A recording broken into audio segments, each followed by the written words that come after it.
Cabrera.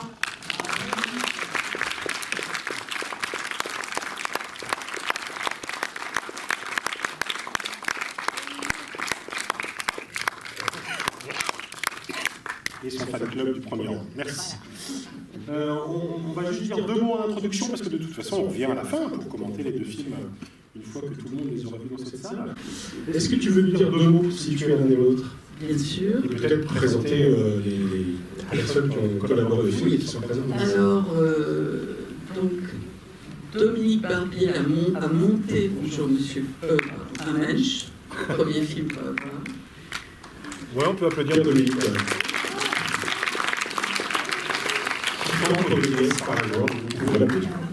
Karine Aulnett a fait l'image de Bonjour Monsieur Comolli. Alors, je pensais que Matteo Rosso, qui a monté Bonjour Monsieur Comolli, était dans la salle, mais il a été enlevé sur le trajet. Pardon. Est-ce qu'il y a d'autres personnes qui ont collaboré sur ces films? Qui se dessinent immédiatement. On a été très peu pour les faire, il faut le dire. En fait, ce sont 2 films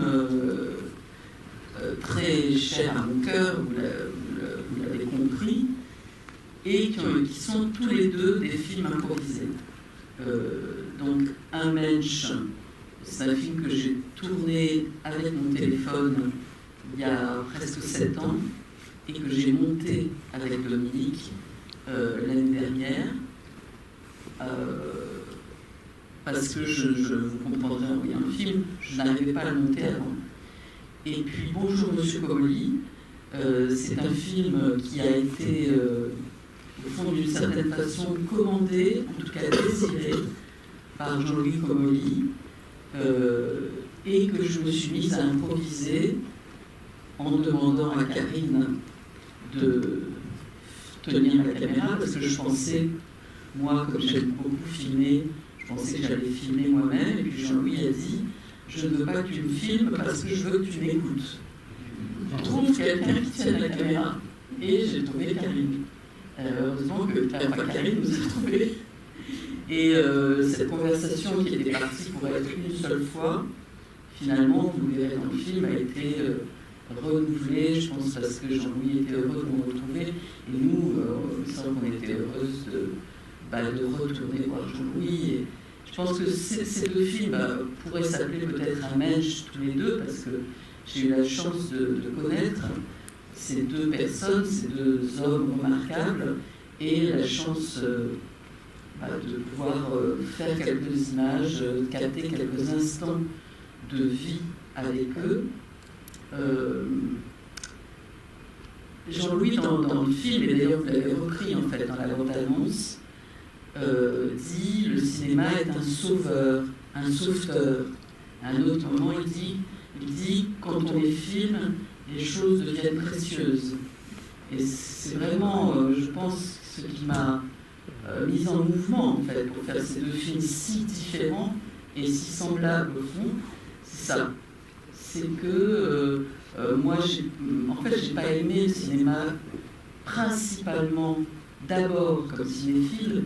J'ai aimé le cinéma avec la naïveté d'un enfant qui voit des images d'êtres vivants sur le mur.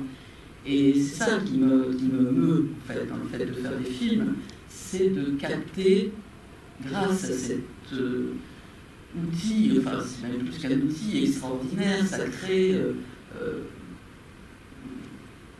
rien ne ressemble au cinéma.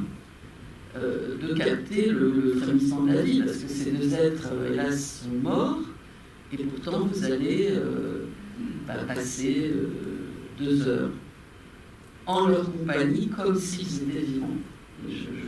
Voilà, c'est ça le principe, au fond, de moi, ce qui me meut comme cinéaste. Et là, j'avais la vie me donnait cette possibilité-là.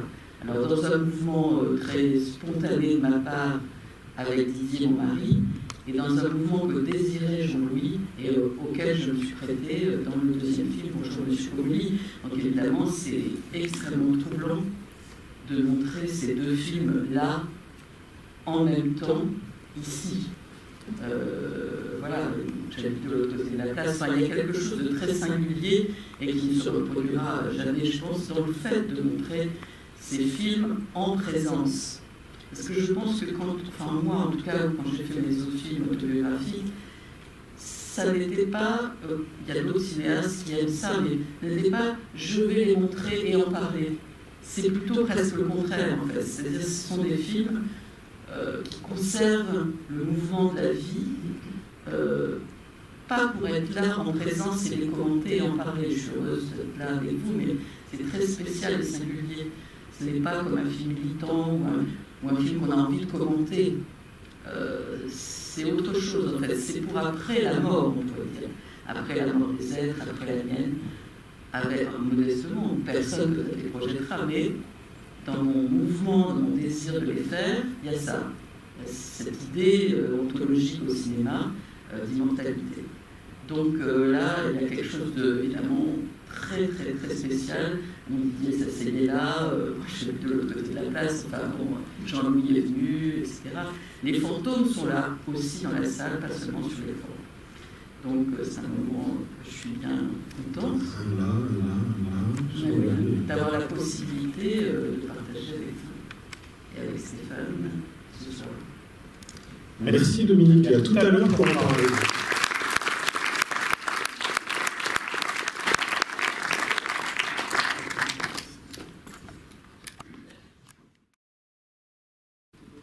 Dominique Cabrera, je vais chercher une chaise, mais on arrive.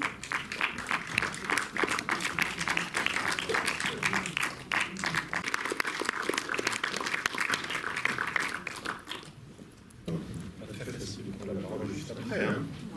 On n'est pas obligé. Ah, si, si, on va le faire. Mais dans la lumière. Il faut être dans la lumière.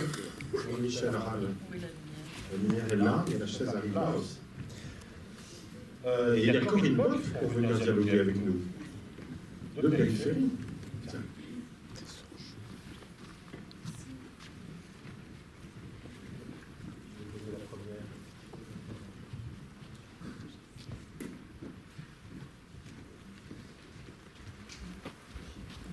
Peut-être on peut te demander quand même. Tu disais que le film sur Jean-Louis était une sorte de commande, enfin que lui avait demandé.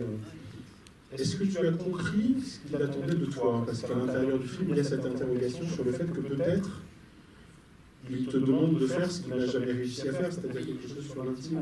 On l'a monté comme ça. Oui, bien sûr. Mais oui, pour toi, c'était ça la commande en fait.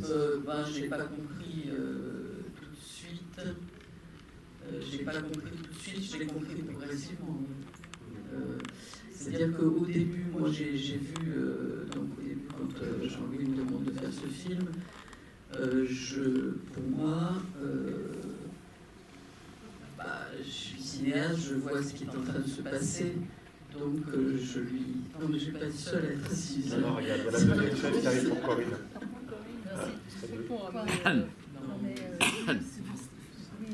Je vais m'appuyer dessus, c'est tout. Ils n'ont que 2 chaises au Méliès. Non, si t'en prends une troisième, ça sera.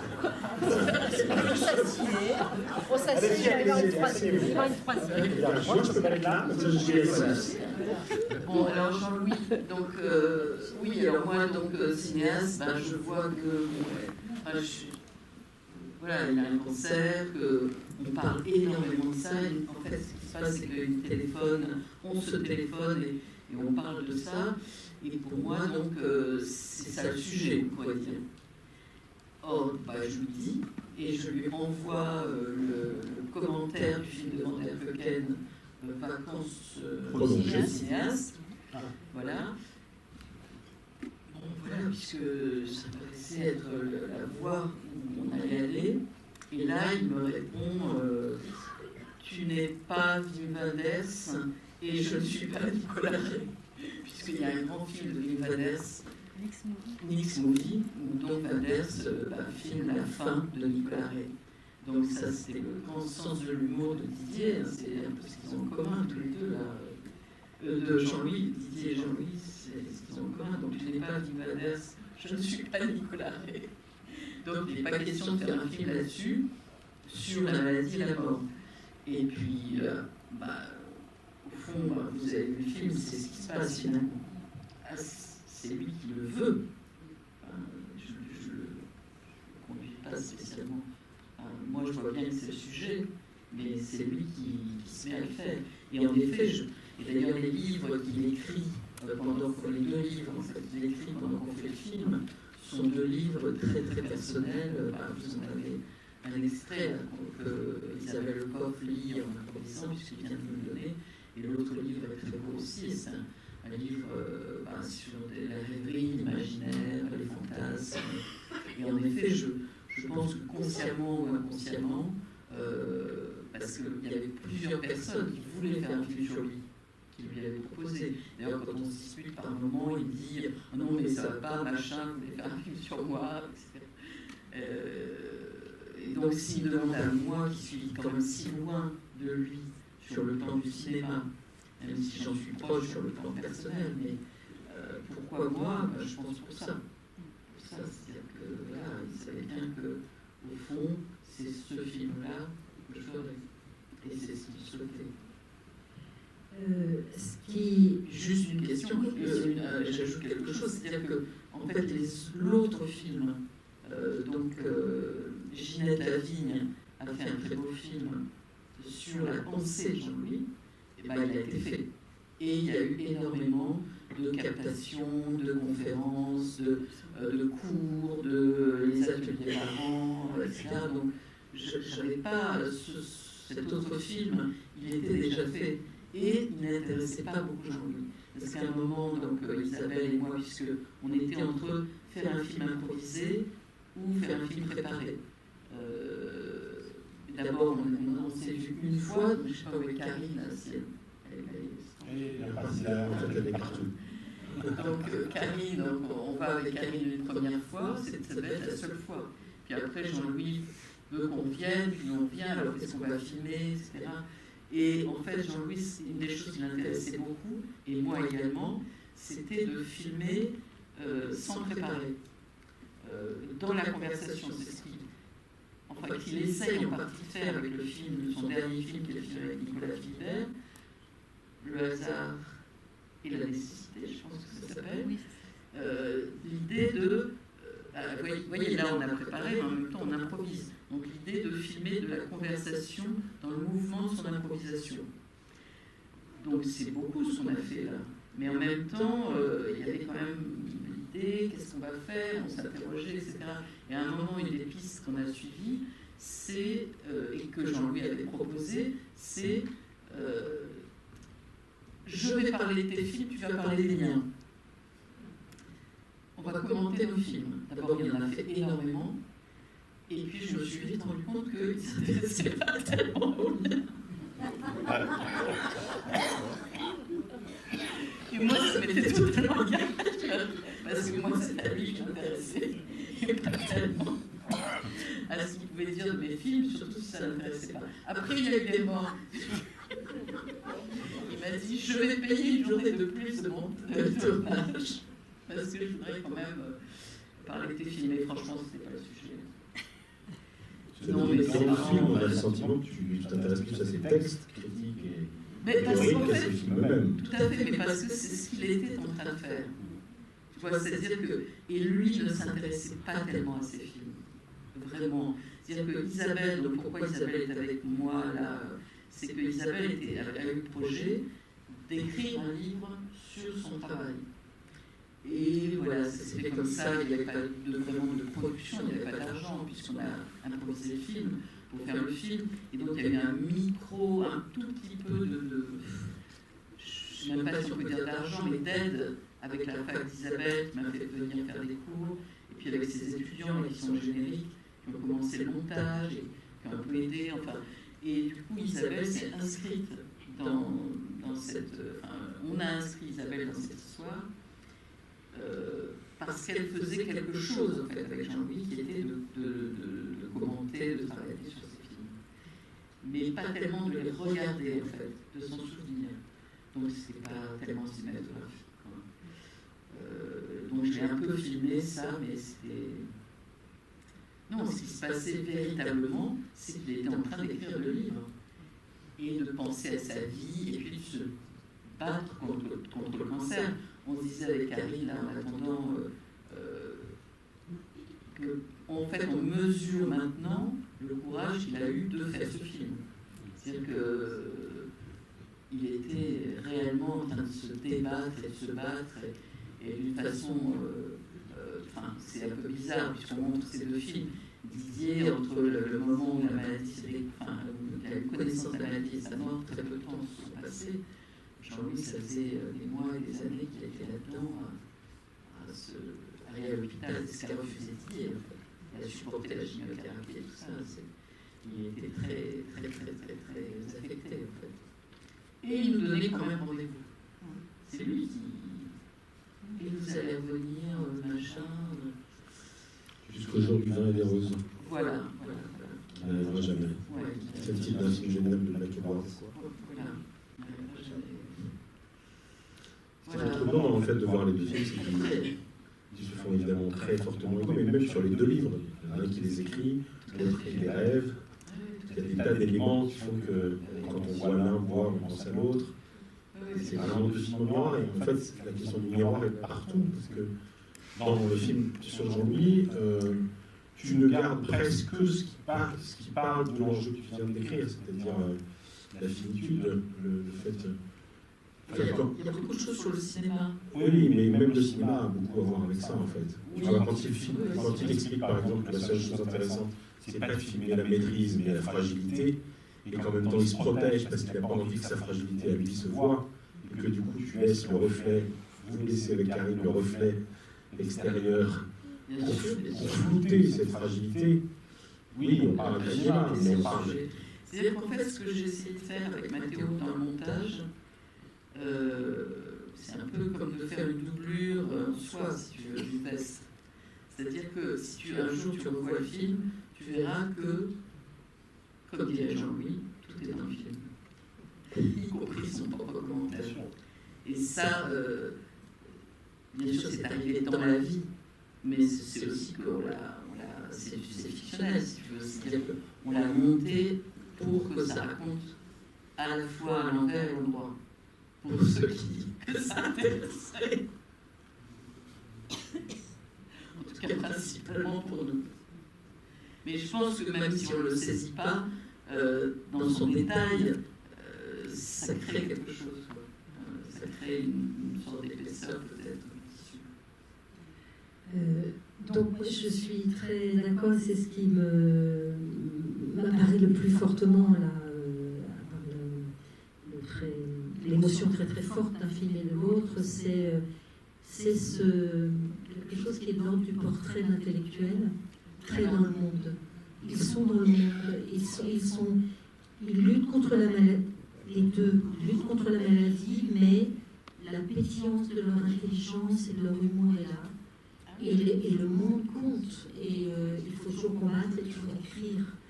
Et ça, c'est... Jean-Louis en particulier, tu vois, quand il dit, moi, pour moi, un des plans les plus touchants du film, c'est quand il dit, dans l'histoire de l'élection présidentielle, je crois que je vais intervenir. Oui. Je crois que je vais intervenir. J'ai voit l'élection Macron, hein.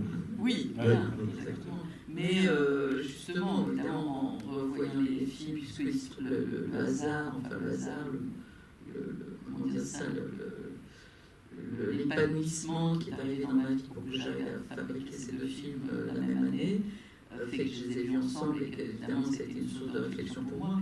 Et une des choses que je trouve, bien sûr, ces deux intellectuels, bien qu'ils n'aient pas les mêmes opinions politiques, Jean-Louis était plutôt anarchiste, et bon, Didier, évidemment, n'était pas de ce côté-là, quoique dans son mode de vie, il était plutôt de ce côté-là. Mais ce qu'ils pouvaient avoir en commun tous les deux, il me semble, et peut-être c'est ce que j'ai aimé, c'est la croyance dans un ailleurs, dans une utopie. La croyance que ça peut se transformer. Et c'est vrai que ça, c'est quelque chose, bien sûr qu'aujourd'hui, bien d'autres y croient, et le travail, etc. Mais je pense que c'est quelque chose qui était très fort et qui participe au charme très grand des années 60 pour Didier, 70 Jean-Louis. Bon, ça c'est quelque chose de précieux, quoi, qui est un grand charme, et une mélancolie. À un moment, Didier dit le livre d'Azo Traverso, mélancolie de la gauche. Ben oui, c'est sûr que ça pourrait être un autre titre de ces deux films. Vision crue. Au point de. En acte, je veux dire, pas Oui, tout à fait. Oui. C'est pas que des êtres de réflexion, c'est des êtres d'action aussi. Il y a cette chose que tu dis dans le film avec Didier, c'est le fait, tu rappelles à deux reprises, le fait de te sentir sur une île. Et cet étrange et palpable sentiment d'être heureux parce qu'être ensemble et se dire son amour, malgré tout. C'est extraordinaire. Ben oui, c'est vrai, c'est cette chance en fait qu'on a eue. Et je dirais quand même, probablement il y a dans cette salle des personnes qui ont vécu la mort de quelqu'un de cher.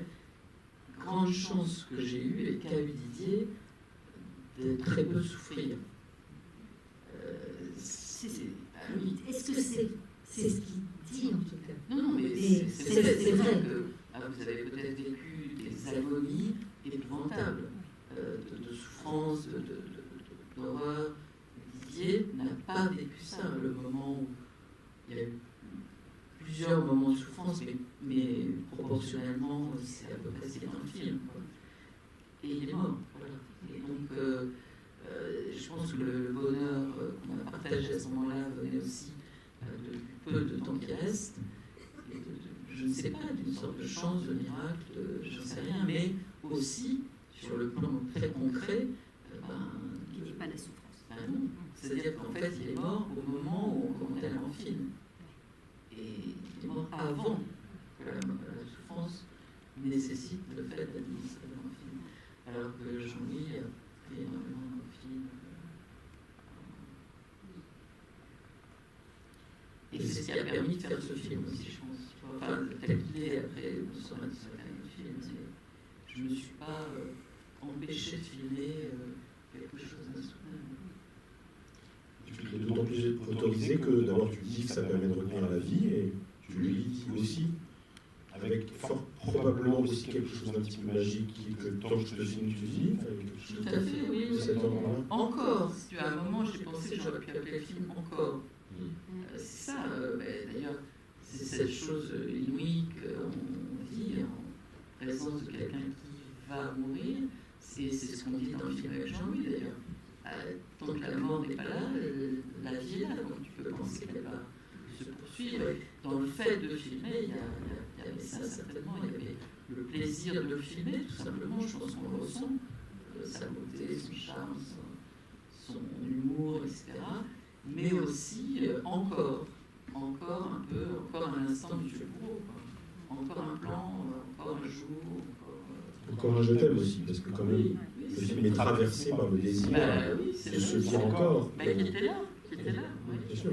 On s'en doute très fortement, y compris dans le rapport à la ça, chanson, à la musique. Chance, oui, c'est une chance. Parce qu'il y a la chanson des feuilles mortes, il y a évidemment la résonance entre le geste de toucher sa main pendant que l'air d'opéra parle précisément de ce contact, et du jeu de résonance. Oui, c'est un hasard, enfin un hasard. C'est justement, quand on parlait du film improvisé, bon, moi j'avais déjà beaucoup perçu en faisant le film Demain et encore demain, je ne sais pas comment dire, la résonance du décor, enfin la résonance de nos sentiments dans ce qui nous entoure. C'est le romantisme en fait. Le sentiment qu'il pleut, ça a un sens par rapport au sentiment que tu traverses. Quand je me souviens que j'avais fait Demain, encore demain, il y a des gens qui détestaient le film et qui avaient dit oui, mais en fait c'est une fiction, elle a tout construit. Tu vois, elle est triste, donc elle va chercher un plan où il pleut. Évidemment, c'est pas du tout mon style, mon système. Enfin, moi j'ai toujours le sentiment inverse, c'est-à-dire j'ai le sentiment qu'il y a toujours des formes face à nous qui sont, qu'on peut prélever comme écho de nos sentiments. Et là, c'est ce qui se passe, tu vois, c'est-à-dire, oui, on écoute Péléas et Mélisande. Et en fait, dans Péléas et Mélisande, il y a ce moment-là, mais évidemment, je ne me suis pas dit, ah tiens, je vais écouter Péléas et Mélisande, tu vois. Je suis incapable de faire ça, j'aimerais beaucoup. Il y a des cinéastes qui sont comme ça. Moi, non.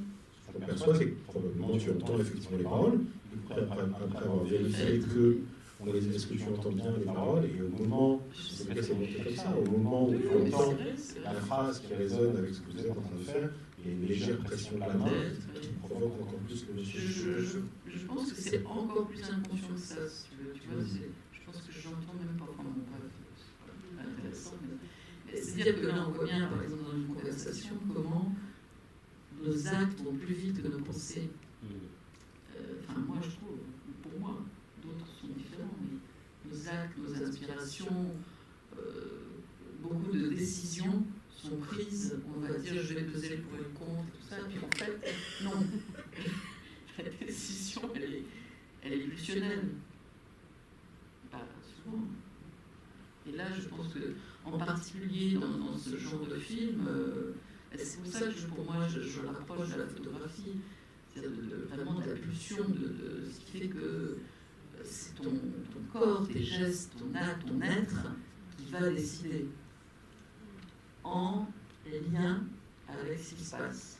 Alors là, il se trouve que il y a quand même ce que tu mets dans la caméra, et là, il se trouve qu'il y avait deux êtres exceptionnels, donc qui créent une densité très forte, mais moi, c'est pareil, au fond, dans la rue. C'est-à-dire qu'il y a quelque chose qui se passe, qui est une interaction beaucoup plus rapide que la réflexion. Là, tu veux dire quand tu fais des photographies? Oui, voilà, ou quand on filme d'ailleurs. Tu vois, il y a une interaction qui est instantanée, enfin bon, plein d'autres l'ont vécu. Hein. D'ailleurs, on le vit en vivant, tout simplement. Alors peut-être que le moment où tu pousses ça le plus loin, je dis ça en regardant Karine, mais probablement aussi Dominique pour le montage, un des points de contraste entre les deux films, c'est les figures de ponctuation, j'allais dire, entre les actions. Dans le film sur Didier, il y a ces noirs qui permettent de créer une temporalité, de créer des ellipses marquées, mais de donner une sorte de douceur aussi au passage du temps. D'autant que l'état de santé n'est pas linéaire, mais c'est un point commun d'ailleurs avec le film sur Jean-Louis, où tout à coup, alors même qu'il te jette par exemple un jour en disant qu'il ne veut pas être dans l'image, je me souviens parce que je t'avais croisé ce jour-là, et que quand même là il y avait tout petit peu la question de est-ce que ce film va avoir lieu vraiment, et puis en fait il a quand même lieu après, et il joue totalement le jeu. Sauf que, à l'opposé de ces noirs qui imposent une sorte de douceur, il y a de l'autre côté ce choix déconcertant, enfin, rythmiquement c'est étrange et tout ça, mais ça vaut vraiment le coup de vous interroger là-dessus, qui est de laisser tourner la caméra, de ne pas couper au montage au moment où on panote, au moment où on change de cadre, au moment où on fait des essais. Pourquoi c'était nécessaire là et qu'est-ce que ça raconte ça de la relation particulière avec Jean-Louis? Alors en fait, donc, par rapport au noir dans Un Mèche, en fait, quand je fais le film, quand je tourne, c'est la forme que je vois. C'est-à-dire que je voyais, je faisais un film où je pensais qu'il y aurait, ce ne serait pas découpé. Tu vois, c'est des plans. Donc, je voyais ce film. Je voyais un plan, un noir, un plan, un noir. C'est ainsi que je le voyais. On a fait d'autres coupes, que les coupes que j'avais prévues, etc. On a fait des choix. Je pense qu'il va y avoir 6-7 heures de rush et le film fait 40 minutes. Donc il y a bien des choses qui ne sont pas dans le film. Mais la forme qu'il a dans cette espèce de battement de paupières, c'est exactement ce que j'avais en tête. Quand on a monté avec Matteo le film Bonjour Monsieur Comolli, comment dire, le risque du film, pour moi, et le risque même, ce que je ne voulais pas, c'était faire un film où Jean-Louis aurait pris la pause. Tu vois, la pause de l'intellectuel. D'ailleurs, au début, la première séquence, là, le premier jour, c'est pas du tout ce qui était prévu. Si tu veux, il se met à raconter sa vie, un peu comme si on allait faire une encyclopédie, etc. Et là, je me dis, mais qu'est-ce que je vais faire? Et donc, en montant, en fait, je m'aperçois que au fond, ce que j'ai dans l'esprit, moi, ce qui me plaît, c'est-à-dire la fragilité, ce que dit Jean-Louis, la fragilité, c'est le sujet. En fait, c'est dans ces moments de flou, où le film flotte, où le film se cherche, c'est là où il y a quelque chose qui correspond à ce qui se passe de plus fort. C'est pour ça que on s'est mis à faire ça. Et il se trouve que moi, personnellement, enfin, je ne sais pas comment le dire, j'aime les photos floues, j'aime les photos bougées, j'adore quand il y a quelque chose de plus pour moi, pas toujours évidemment, mais souvent, il y a quelque chose qui m'enchante personnellement dans ce genre de choses. Et là, j'avais l'occasion de le faire. Et d'autre part, ça faisait exister le quatrième mur, Karine, qui donc faisait l'image et le son, que Jean-Louis a tout de suite intégré. Tout de suite, en fait. Il s'adresse à Karine, notre athlète, on va demander à notre athlète pour déboucher le champagne, etc. Et là, il m'a semblé qu'il y avait quelque chose qui rendait compte de la nature particulière de ce film, qui était un film improvisé, un espèce de film familial, un film où Jean-Louis prenait sa place et sa part. Enfin, voilà les réponses, on pourrait dire. Moi, j'aime ces moments-là. Et d'autre part, rétrospectivement, en fait, vous connaissez peut-être une collection très importante dans l'histoire du cinéma à laquelle Jean-Louis a participé aux premières loges, qui a été initiée par Janine Bazin et voilà, André Labarthe, qui est le cinéaste de notre temps. Et donc, le principe, c'était un cinéaste filme un autre cinéaste. Très peu de femmes, je vous rassure. Donc, non mais, sur les claques. Point. Des deux côtés, d'ailleurs, je crois qu'il y a très peu de femmes. Voilà, Agnès Varda par Agnès Varda. Ah. Mais donc, voilà. Et donc, j'ai. Et en fait, on était dans l'esthétique nouvelle vague. Donc, tu avais beaucoup de trucs comme ça. Je ne l'ai pas fait consciemment comme ça, parce que j'ai rétrospectivement, après coup, je me suis dit, mais en fait, j'ai fait un cinéaste de notre temps, comme si j'étais dans les années 70. Ah oui, c'est drôle. Oui, les films de Labarthe sont très comme ça. Très comme ça, dans le geste, tu vois. Qui était ce qu'on était en train de faire, de toute façon. Cette improvisation, c'était ça. Je pense que faire autrement aurait appauvri le film. D'ailleurs, il y a eu des versions où il n'y avait pas ça, mais c'est pas. Cette forme était juste par rapport à le processus, en fait. Et, disons que ce qui peut être bien dans ce film, moi quand je regarde, c'est sa transformation entre le début et la fin. On a cette espèce de truc un peu empesé au début, Jean-Louis, enfin on parle comme ça, on s'envoie la balle, et puis ça se transforme, ça se déglingue, et on est de plus en plus dans quelque chose de très proche, en fait, quasiment familial. Enfin. Ce qui a à voir avec la question du liquide, je trouve. Exactement. Parce que du coup, cette caméra qui flotte comme ça, là, qui nous fuit, permet aussi d'accueillir les temps où vous partagez des trucs à boire. Oui. Ça accueille le temps des cafés partagés, qu'est-ce qu'on boit, et or, la question du champagne, et ensuite des vins de Bourgogne finit par prendre de plus en plus d'importance. Et en fait, votre relation, votre complicité passe aussi par là, et pas seulement par des enjeux cinéma. Complètement. Et d'ailleurs, là, Et la mère. Exactement. Et d'ailleurs, comment dire, je sais plus ce que je voulais dire. Le liquide. Oui, c'est ça. En fait, là, j'ai pas revu le Bonjour Monsieur Comolli, j'ai juste revu un mail. Je me disais qu'au fond, ce qui m'intéresse, moi, vraiment profondément, c'est le portrait. C'est quand Jean-Louis dit, c'est la manière d'être de ces deux personnes. C'est ça qui m'a intéressé. Et alors on peut le voir à travers une chose ou une autre. Quand Jean-Louis dit je préfère le café froid, il y a mille exemples, les blagues, la manière de... Et ça, c'est vrai que comment le saisir, c'est très... On va le saisir dans des moments comme ça de flottement, où ça se relâche, où...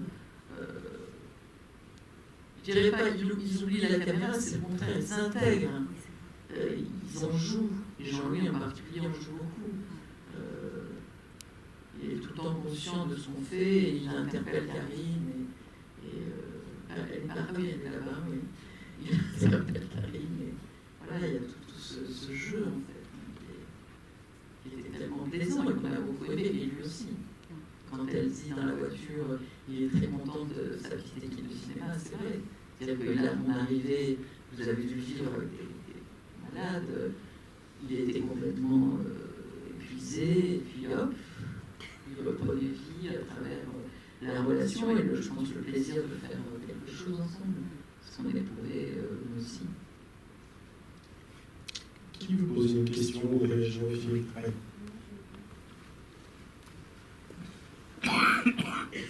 Il y a une autre différence que j'ai vue, qui est assez explicite, c'est la chronologie qui est dans le cas de Bonjour Monsieur Comolli expliqué. Enfin, il y a les dates, alors que dans le cas de Didier, il n'y a aucune date. Est-ce que tu peux... Je n'avais pas les dates, si tu veux, pour Didier. Bonjour Monsieur Comolli, en fait, ce sont les jours où on a filmé. Et donc, quand on a commencé à monter, on s'est beaucoup interrogé sur comment le monter. Et on a monté chronologiquement. Et à un certain moment, on s'est dit que monter comme ça, enfin, inscrire les dates, c'est-à-dire les jours de tournage. C'était une manière de faire saisir comment le temps avait passé. Le film avec Didier, j'ai fait des fragments, mais ce n'était pas les jours de tournage. Alors que le film qu'on a fait avec Karine, avec Jean-Louis, il y avait des jours, des dates, des rendez-vous. L'autre film, j'ai filmé des fragments et je n'avais pas du tout ça en tête, en fait. Il y a une forme de chronologie qui s'appelle la maladie, mais il n'y a pas de date. Je ne connais pas les dates. D'autres questions ou réactions? Voilà. Dominique, j'ai envie de poser cette question. Comment vous avez pu amener Jean-Louis, qui a toujours l'habitude d'être de l'autre côté? On l'a vu avec Pierre Ferrand qui marchait, c'est lui qui mène les dialogues, c'est lui qui est de l'autre côté. En plus, vous l'avez amené de l'autre côté. C'est-à-dire, il est avec toi, avec vous. Et vous le mettez dans le cadre, vous lui apportez la mise en scène. Comment s'est passée cette acceptation de sa part? Parce que il est dans le chant, il est dans la mise en scène, il joue avec vous. Est-ce que c'est comme on le voit véritablement dans le film? Est-ce que c'est comme on le voit dans le film? Parce qu'on voit des choses se mettre en place dans le film. Oui. Plus compliqué que ça, ça s'est fait avant quand même. Non, ça ne s'est pas fait avant. Je n'ai pas amené Jean-Louis à être dans le cadre. Il voulait être dans le cadre. C'est pas du tout. La question, c'était plutôt que toi, tu dis ça. Moi, je ne voulais pas être dans le cadre. Ouais. C'est ça plutôt, oui. C'est ça qui s'est passé. C'est lui qui te dit, mais il faut que tu dises ça. Oui, c'est ça. C'est-à-dire que moi, je ne voulais absolument pas être dans le cadre. Je ne me voyais pas dans le cadre. Pour moi, c'était un film avec Jean-Louis. Oui, j'allais filmer. Je voulais le filmer, c'est ce que j'expliquais. C'est d'ailleurs dans le film. Donc, d'abord, on n'avait pas du tout d'argent pour embaucher qui que ce soit. Donc, voilà. Je pensais que j'allais filmer comme ça, que c'était un film expérimental. Et puis, je disais toujours, on peut arrêter n'importe quand, si ça ne nous plaît pas, on jettera tout. Il ne faut pas avoir d'engagement. Donc, je pensais que j'allais filmer. Et aujourd'hui, il me dit, pas question que tu filmes, je veux que tu m'écoutes. Si tu filmes, là, je pense qu'il se trompe, et d'ailleurs, on le voit dans le film suivant, quand même, je tiens à dire, on voit que c'est pas filmé. Malheureusement, on n'est plus là pour le voir. Je peux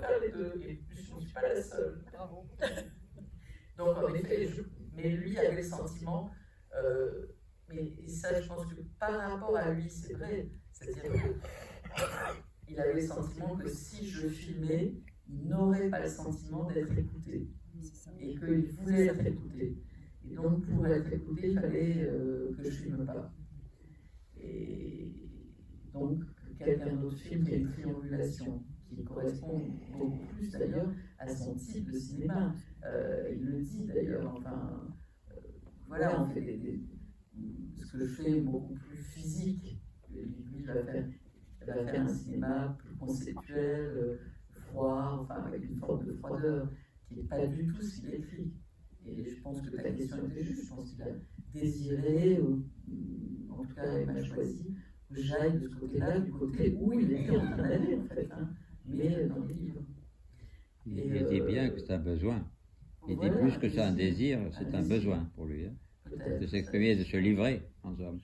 Et de laisser une marque, une trace. Oui, mais en tout cas, est-ce que je l'ai amené quelque part? Je ne sais pas, Karine peut-être pourrait dire des choses, on pourrait lui lancer le micro. Moi je ne sais plus très bien, là, je ne sais pas très bien ce que j'ai fait. Mais c'est certain qu'on a fait des efforts. C'était un grand moment de concentration, on se parlait après, enfin c'est pas rien d'aller voir. Peut-être que Jean-Louis avait une idée de maîtrise pour ce film. Peut-être qu'il voulait discuter avec soi de cinéma et rester sur un terrain très... pas donner trop de lui-même, je crois. Et toi, tu l'as emmené plus loin, je pense. Et il était content. Il a dit à la fin du film, il dit, je crois que c'était mieux comme ça, je crois qu'on a trouvé... Oui. Là, on y est. Oui, là, on y est. Là, je crois qu'on y est. Ouais, mais je ne sais pas si je l'ai amené là, si tu veux. Tu vois, je n'ai pas eu le sentiment de le forcer, très sincèrement. Hein. Non, en tout cas, tu l'as dit peut-être. C'est ce que je désirais. Et je pense qu'au fond, c'est ce qu'il désirait lui. C'est plutôt dans ce sens-là. Tu vois, franchement, je n'ai pas du tout le sentiment de l'avoir conduit là où il n'aurait pas voulu aller. Enfin, je ne sais pas si vous voyez le film, si vous avez cette impression, mais tu vois, quand il enlève les tuyaux, je ne lui demande pas d'enlever les tuyaux. C'est quand même la scène d'action du film. Voilà, et où il dit les spectateurs vont trouver que c'est très dangereux. C'est-à-dire qu'ils pensent que, parce qu'à un certain moment, donc Jean-Louis ne voulait pas que je filme là, comme un malade. Il ne voulait pas, enfin, tu t'en souviens, il ne voulait pas qu'on le filme comme ça parce qu'il ne voulait pas provoquer la pitié du spectateur. Et là, c'est lui qui propose qu'on le filme comme ça. Et là, je ne l'amène pas à ça. Peut-être qu'il sent que moi, je ne le vois pas comme quelqu'un dont on aurait pitié.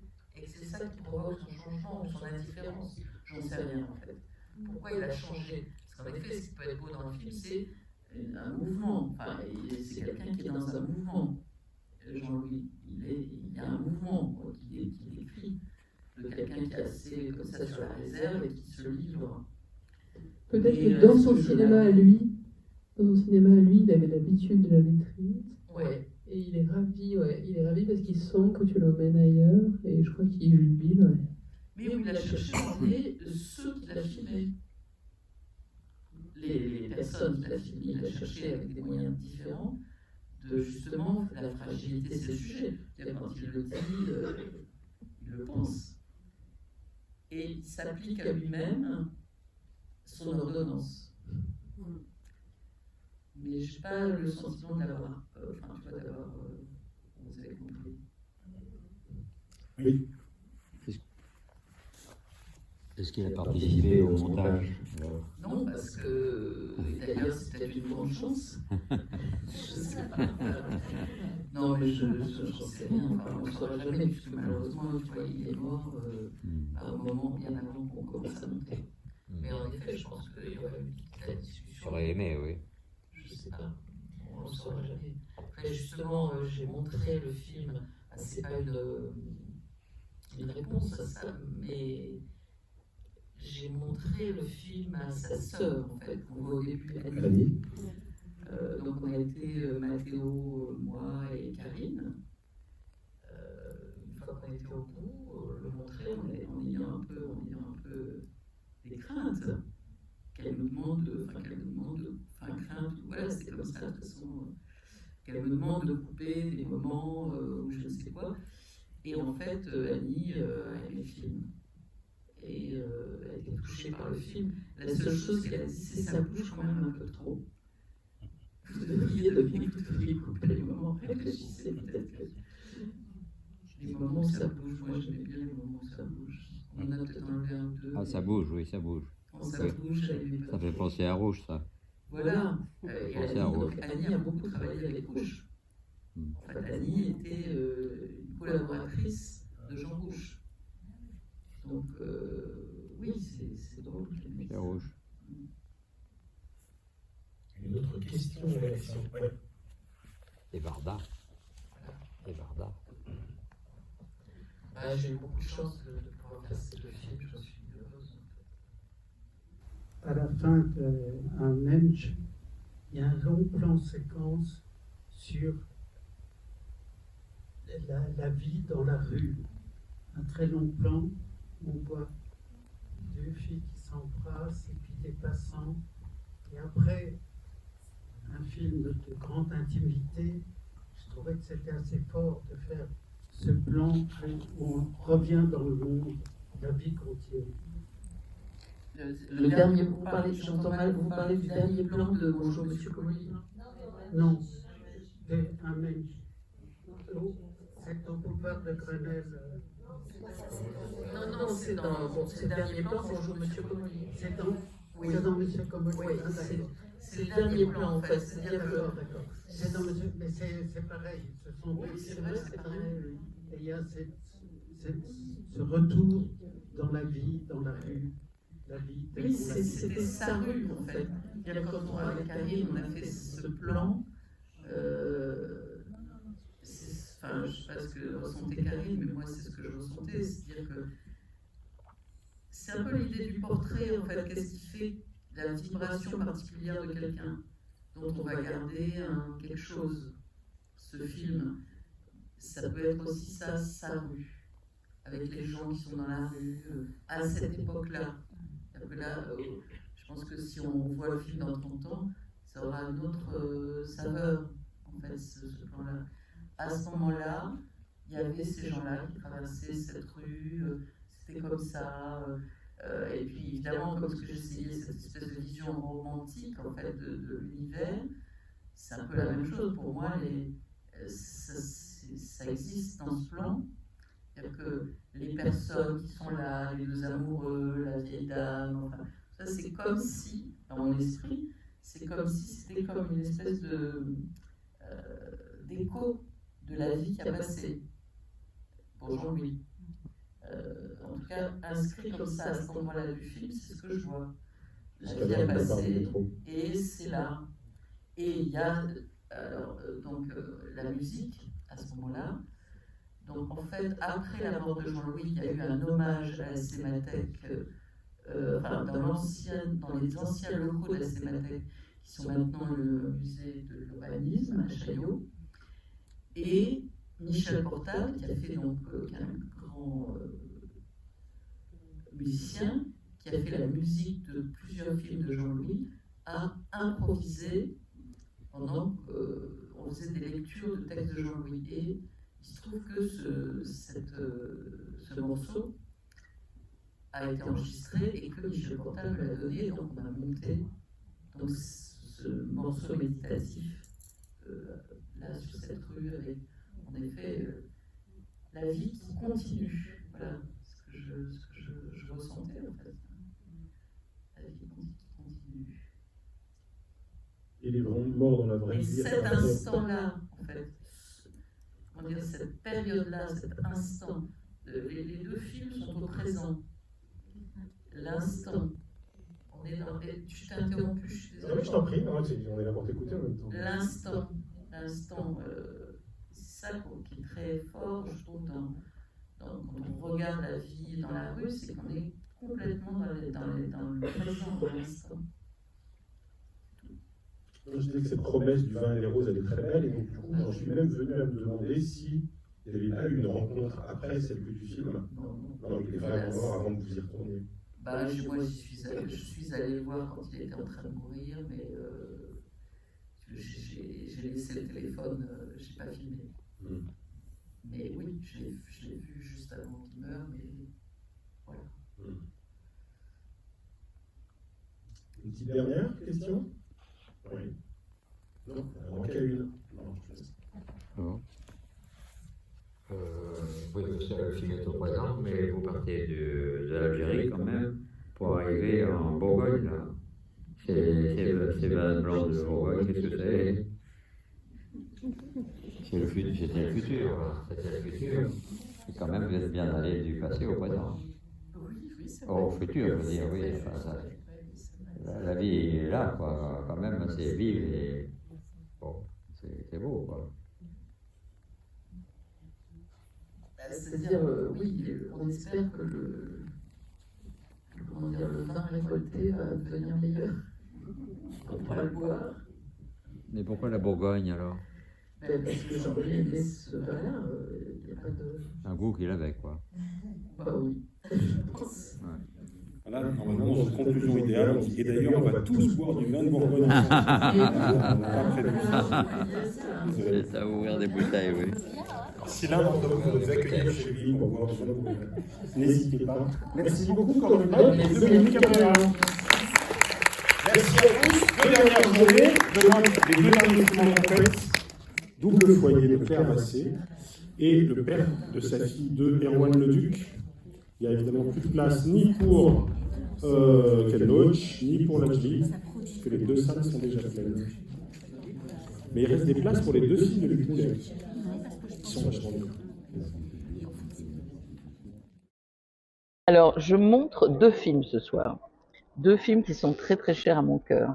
2 films que j'ai improvisés dans le mouvement de la vie, dans le mouvement de, au fond, 2 relations qui ont énormément compté pour moi. 2 hommes qui ont été comme, je sais pas, des points d'ancrage dans ma vie. Mon mari, c'est le film qui s'appelle Un Mensch, qu'on montre en court-métrage, un film qui dure 40 minutes. Et puis Jean-Louis Comolli, qui a été un ami très cher pendant 30 ans, avec qui j'ai fait un film d'1h20, un long-métrage. Ces 2 films, je les ai improvisés. Un Mensch, le film avec mon mari, j'ai filmé des instants dans la dernière année de sa vie. Des instants que j'ai filmés avec mon téléphone, des instants d'intimité, des instants précieux, des instants dont je voulais garder la vibration. Et Jean-Louis Comolli, qui était un grand critique de cinéma et un grand cinéaste, dans le film là qu'on va montrer ce soir, il dit « Le cinéma est un sauveur, un sauveteur, parce que quand les choses sont filmées, elles deviennent précieuses. » Et c'est vrai pour les 2 films. Et donc Jean-Louis, également, en fait, c'est pour ça que je suis assez émue, en fait, évidemment, ce soir, également, c'était la dernière année de sa vie. C'est pour ça que ces 2 films peuvent peut-être être associés, bien qu'ils ne se ressemblent pas. Jean-Louis, donc, dans la dernière année de sa vie, m'a demandé de filmer des conversations avec lui. Au départ, c'était des conversations sur le cinéma, sur sa vie. Et très vite, on a vu, enfin moi d'abord, évidemment, comme je suis cinéaste, je voyais bien ce qui était devant mes yeux. Et puis lui, comme cinéaste, il s'en est rendu compte au bout d'un moment, que ce qui était en jeu, c'était les derniers instants de quelqu'un. Et donc, c'est ce qui est devenu aussi ce film. Et en fait, Jean-Louis m'avait demandé de filmer des conversations avec lui. D'abord des conversations sur le cinéma, et puis sur sa vie de cinéaste. Et au fur et à mesure qu'on se rencontrait, on s'est rencontrés 7 fois, c'est devenu un film sur lui, en fait, mais dans le sens du portrait, dans le sens de cette personne-là, pas tant sur le plan des opinions ou des idées, où je vais vous raconter l'histoire de ma vie, mais par exemple, une séquence que j'aime bien, c'est il boit du café, il dit je préfère le café froid. Au fond, quand quelqu'un a disparu, est-ce que c'est pas ce genre de choses qui fait la singularité de quelqu'un, ou son histoire avec sa compagne, ou son appartement, son jardin, enfin, une certaine manière d'avoir de l'humour, une certaine manière de parler, une manière de bouger. Bon, c'est ça, moi, que j'aime quand je fais des photographies là tous les jours, ou bien quand j'ai fait ces deux films-là, et surtout quand je les ai montés, j'ai bien senti que ce qui comptait pour moi, c'était ça, en fait. C'était la singularité, la vibration de ces deux êtres un peu exceptionnels que j'ai eu la chance de rencontrer, avec qui j'ai eu la chance de partager beaucoup de temps. Et j'aurais pu appeler ces deux films un Mensch, en fait, c'est-à-dire en yiddish, un homme remarquable, un homme bon et extraordinaire, quoi. Ça a été tous les deux êtres très singuliers et très extraordinaires, des justes, on pourrait dire, avec plein de défauts,